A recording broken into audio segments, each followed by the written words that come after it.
안녕하세요, 청취자 여러분. 오늘 저희가 함께 살펴볼 자료는요. 여러분께서 직접 분석을 요청해 주신 건데 이게 상당히 좀 무게감이 있는 글입니다. 바로 전 부총회장을 지내신 류재양 장로께서요. 전국의 3만 5천여 장로 회원들에게 직접 보내신 글이라고 해요. 네, 이 글은 최근 교단 안에서 뭐랄까 굉장히 뜨거운 감자가 된 이슈죠. 여성 강도권 그리고 여성 강도사 고시 허용 문제, 여기에 대한 제110회 총회의 결정을 아주 정면으로 다루고 있습니다. 사실 저희가 이 자료를 처음 딱 봤을 때요. 이게 그냥 뭐 찬성한다, 반대한다 이런 의견 개진하고는 좀 다르다는 느낌을 받았어요. 그렇죠. 성경을 어떻게 해석할 거냐? 또 교단 헌법의 절차는 과연 정당했느냐? 뭐 이런 질문들, 더 나아가서는 교단의 정체성이 뭐냐? 이런 아주 근본적인 질문까지 던지고 있더라고요. 그래서 오늘 저희 목표는요. 이 글에 담긴 주장들, 또 그 근거들을 하나하나 좀 차근차근 따라가 보려고 합니다. 그러면서 이 논의가 왜 이렇게 중요하게 다뤄지는지, 그 배경과 의미를 함께 좀 깊이 이해해보는 시간을 갖겠습니다. 단순한 논쟁 요약을 넘어서 그 이면에 있는 좀 더 큰 그림을 보려는 거죠. 자, 그럼 류재양 장로의 글로 같이 한번 들어가 보시죠. 자, 이 글을 쭉 읽어보면요. 가장 먼저 눈에 띄는 게 이 사안을 바라보는 어떤 근본적인 시각의 차이인 것 같아요. 류 장로님은 이 문제가 그냥 단순한 뭐 행정 결정이나 정책 사안, 이게 아니라고 딱 못을 박고 있어요. 그렇죠. 성경 해석, 그리고 교단 헌법, 여기에 직접 관련된 아주 중대한 신학적이고 또 헌법적인 문제다, 이런 입장입니다. 그렇기 때문에 일반 안건 다루는 정치부가 아니라 신학적인 검토가 먼저 필요한 신학부에서 다뤘어야 한다. 이 주장이 아주 강하게 제기되고 있습니다. 떠익합니다. 여기서 아주 중요하게 봐야 할 포인트가 바로 그 접근 방식에 대한 문제 제기예요. 글쓴이는 여성 강도권 같은 사안이 갖는 그 신학적 무게, 이거 굉장히 강조하거든요. 여기서 잠깐 강도권이라는 말을 좀 짚고 가면요. 이게 기본적으로 교회 안에서 공식적으로 말씀을 선포하고 가르칠 수 있는 권한이잖아요. 또 어떤 교단에서는 성내 집행 권한까지 포함하기도 하고요. 아주 중요한 직무 권한을 의미하는 거죠. 그리고 강도사 고시는 이런 강도권을 행사할 자격을 주는 시험 절차고요.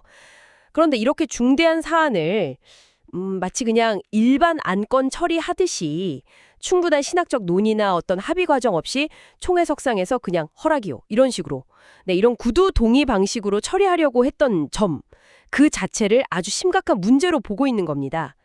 그리고 더 나아가서요. 글쓴이는 성경 해석에 대한 교단 차원의 기준이 명확하게 제시되지도 않았는데 각 지역 노회들, 그러니까 지역 단위 의결 기구들이죠. 여기에 이 안건 찬반 의견을 묻는 이른바 수의 절차, 이걸 진행하기로 결의한 것 자체가 중대한 절차적 위법 행위일 수 있다, 이렇게 주장하고 있어요. 아, 위법행위일 수 있다고요? 네, 이건 단순히 그냥 뭐 행정 절차 좀 잘못됐다, 이런 지적을 넘어서는 거예요. 해당 결정의 근본적인 정당성 자체에 대한 아주 강력한 이의 제기라고 볼 수 있습니다. 뭐랄까, 결정의 뿌리 자체가 흔들리고 있다, 이런 시각인 거죠. 근데요. 강도권이라는 용어 자체도 그 무게감이 느껴지는데 그 자격 부여와 관련된 문제를 다루면서 신학적 검토를 생략했다는 비판, 상당히 날카롭습니다. 그렇다면 글쓴이가 구체적으로 어떤 성경 구절 해석이 먼저 필요하다, 선행되어야 한다고 요구하는 건가요? 이 부분이 좀 궁금한데요. 이게 논의의 핵심 줄기인 것 같습니다. 네, 바로 그 지점입니다. 글쓴이는 총회 신학부가 먼저 명확한 입장을 정리해야 할 성경 구절들을 딱 집어서 제시합니다. 디모데전서 2장 11절부터 14절까지, 또 고린도전서 14장 33절부터 35절까지, 그리고 디모데전서 3장 2절, 이런 구절들이에요. 와, 그 구절들이군요. 네, 이 구절들이 사실 역사적으로 교회 안에서 여성의 가르치는 역할이나 뭐 리더십, 또 직분, 자격 문제, 이런 것들과 관련해서 다량한 해석과 논쟁을 계속 불러일으켰던 본문들이거든요. 예를 들면 디모데전서 2장에는 여자는 조용히 순종함으로 배우고 가르치는 거랑 남자를 주관하는 건 허락하지 않는다, 뭐 이런 내용이 있고요. 고린도전서 14장에는 또 여자는 교회에서 잠잠하라, 이런 권면이 나오죠. 디모데전서 3장은 감독의 자격 요건을 다루고 있고요. 그래서 글쓴이의 주장은 뭐냐 하면 이런 구절들에 대한 교단 차원의 어떤 일관되고 권위 있는 해석, 이게 없이는 여성 강도권 허용 여부 같은 중대한 정책 결정을 내릴 수가 없다는 겁니다. 이게 뭐 시대가 변했으니까 혹은 정치적으로 타협해서 결정할 사안이 아니라는 거죠. 그리고 여기서 한 걸음 더 나아가서요. 신학부가 제시하는 그 해석이 신약 성경 전체의 다른 가르침들하고 잘 조화를 이루는지 모순되지는 않는지 이런 신학적인 검증과 판단이 먼저 이루어진 다음에야 비로소 교단의 규칙과 헌법 조항에 따라서 이 문제를 정식으로 논의하고 절차를 진행해야 한다. 이런 입장을 아주 확고하게 견지하고 있습니다. 그러니까 성경 해석이라는 신학적 기초가 모든 결정의 가장 우선적인 기반이 되어야 한다는 원칙, 이걸 아주 강하게 천명하고 있는 셈입니다. 와, 말씀을 듣고 보니까 정말 중요한 지적이네요. 저도 미처 거기까지는 생각을 못했는데요. 단순히 여성에게 강도권을 주냐 마냐 뭐 찬반 투표 문제가 아니라는 거군요. 그 결정의 근거가 되는 성경 해석 자체에 대해서 교단 안에서 신학적인 합의가 먼저 있어야 한다, 이 말씀이시죠. 그렇죠. 바로 그거죠. 마치 건물을 지을 때 기초공사, 집안 다지기가 중요한 것처럼 그런 신학적 기초 없이는 그 위에 어떤 결정도 제대로 세울 수가 없다, 이런 문제제기인 셈이네요. 아, 이 과정이 생략된 결정이라면 그 정당성 자체를 의심받을 수밖에 없겠군요. 이 글에서는 이러한 절차적, 신학적 문제 제기하고 더불어서요, 최근 교단 내 의사결정 분위기에 대한 좀 깊은 우려도 나타나고 있어요. 글쓴이는 성경과 헌법, 이게 교단의 근본 규범인데 이거보다 그때그때 하는 총회에 결의가 더 힘을 갖는 것 같다, 이런 인상을 받는다고 토로하는데요. 이건 또 어떤 맥락에서 봐야 할까요? 좀 더 큰 그림이 있는 것 같은데요. 네, 그 부분은 교단의 어떤 권위 구조 그리고 정체성에 대한 아주 근본적인 질문하고 연결이 됩니다. 글쓴이가 우려하는 바는 이런 거예요. 만약에 총회에서 특정 부서, 예를 들어서 정치부가 내린 결의라는 것이 단순히 행정적인 사안을 넘어서서 교단의 법, 규칙, 심지어는 성경 해석이나 교리, 신학적인 정의에 대한 최종적인 판단 권한까지 행사하게 된다면 그럼 어떻게 될까요? 이건 교단이 스스로 근간으로 삼고 있는 성경과 헌법의 권위를 약화시키는 결과를 가져올 수 있다는 겁니다. 결과적으로는 교단이 지켜왔다고 자부하는 그 신학적 정체성 자체가 흔들릴 수 있다, 이런 심각한 경고인 셈이죠. 글쓴이는 이런 우려를 뒷받침하려고 성경 여러 곳을 인용하기도 합니다. 예를 들면 이사야서 40장에 나오는 푸른 마르고 꽃은 시드나 우리 하나님의 말씀은 영원히 서리라, 이런 구절이나 베드로전서 1장에 비슷한 말씀도 있고요. 또 골로새서 1장에서 만물보다 먼저 계시고 만물이 그 안에 함께 섰다, 이런 그리스도 중심성, 시편 90편 103편의 영원하신 하나님과 유한한 인생, 이런 내용들을 언급하면서요, 시대가 어떻게 변하든 총회가 어떤 결정을 하던 관계없이 영원 불변한 성경 말씀의 원칙을 다시 한번 강조하는 겁니다. 네, 성경의 권위를 다시 한번 강조하는군요. 그렇습니다. 특히 스스로 보수 신앙 노선을 지킨다고 표방하는 교단의 정체성을 지키기 위해서라도 여성 강도권 문제처럼 신학적으로 민감하고 중요한 사안일수록 반드시 충분한 신학적 검토와 교리적 이해, 그리고 헌법적 절차 준수가 선행되어야 한다, 이런 주장으로 귀결되는 거죠.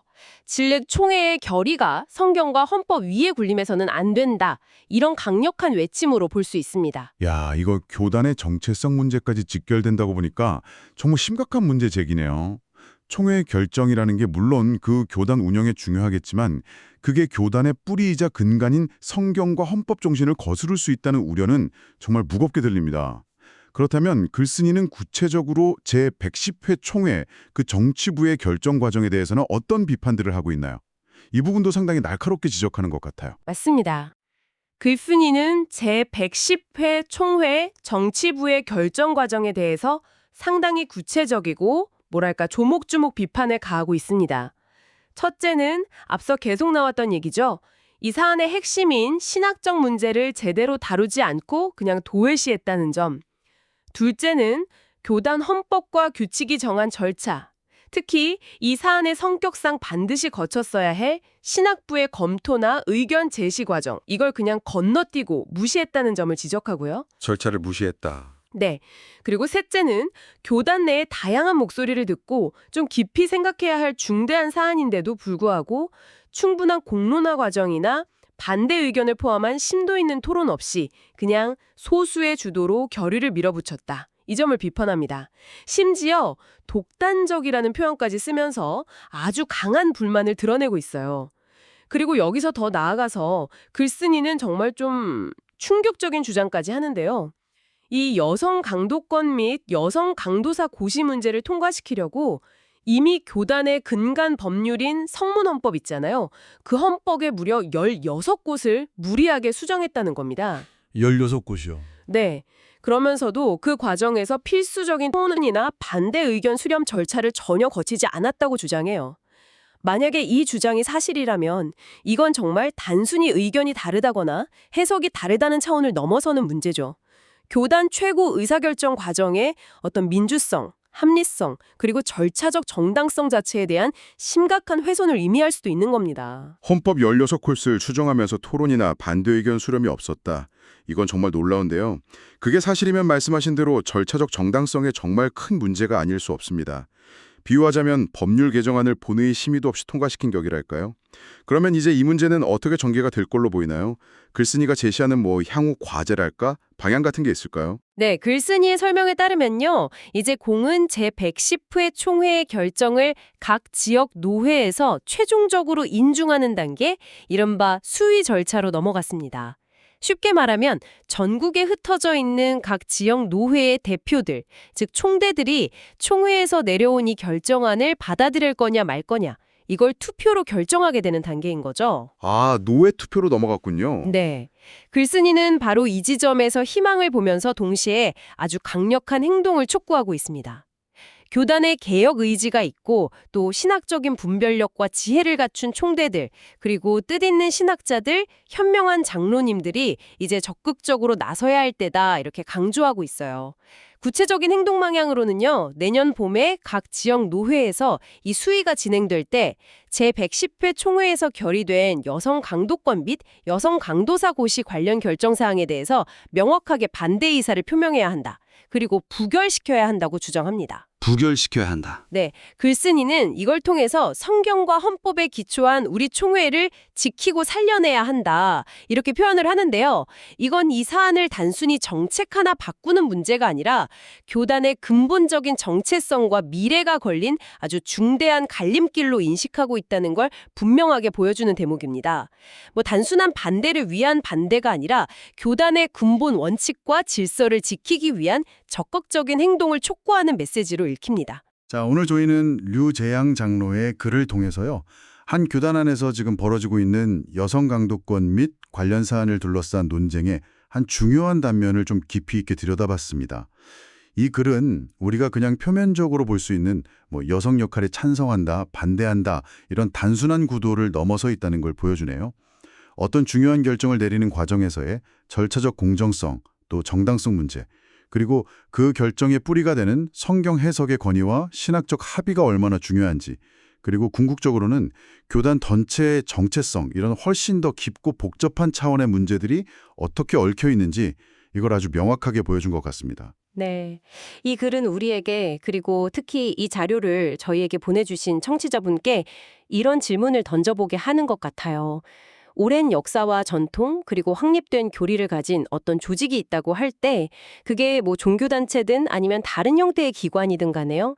시대적인 변화의 요구, 또 그 내부에서 자연스럽게 발생하는 다양한 해석들과 딱 마주했을 때 과연 어떻게 해야 할까요?